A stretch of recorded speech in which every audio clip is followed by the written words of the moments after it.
so that noted revolutionary and human 2x4 Pat Kenny remarked halfway through it, "You're both kind of in agreement here, summing up the history of politics in the Free State and the Irish Republic for the last 100 years.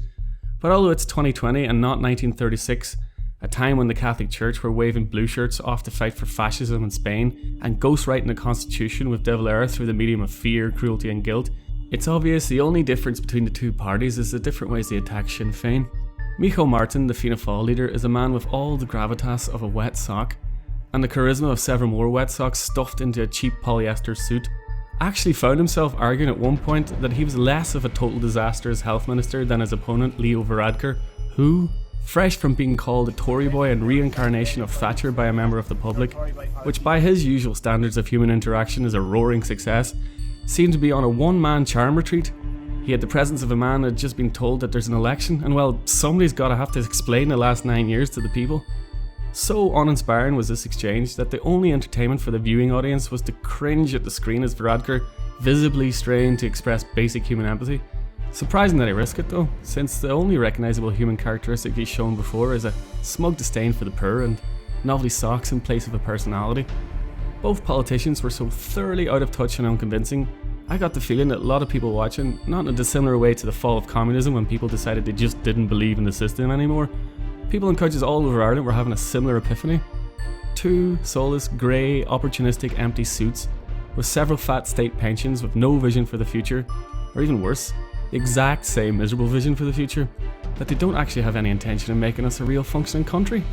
or address any of the issues affecting people, which pisses me right off because we can't truly enjoy laughing at everybody else falling into proto-fascist dystopias.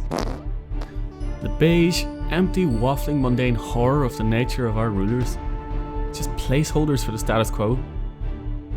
Second leaders debate with the rest of the party leaders, and it didn't get any better for our boys, as the studio audience resembled an assembly of the Russian factory and mill workers in pre-revolutionary Russia, repeatedly bursting into rapturous applause every time Richard Boyd Bart said anything. If you want to solve the housing crisis, you don't do as both Fianna Fáil and the Greens and then Fine Gael Labour did under NAMA, is sell off 40 billion or more worth of land and property assets to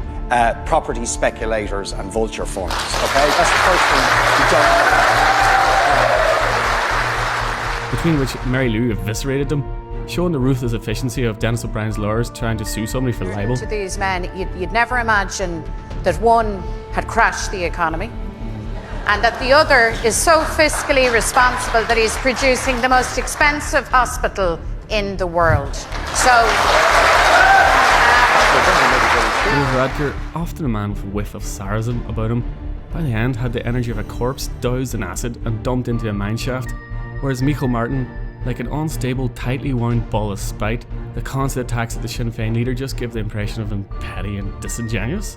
The human equivalent of a cantankerous watery cup of tea, whose leadership is as convincing as a limp handshake, and with a total lack of substance only rivaled by the word Republican in Fianna Fáil, the Republican Party.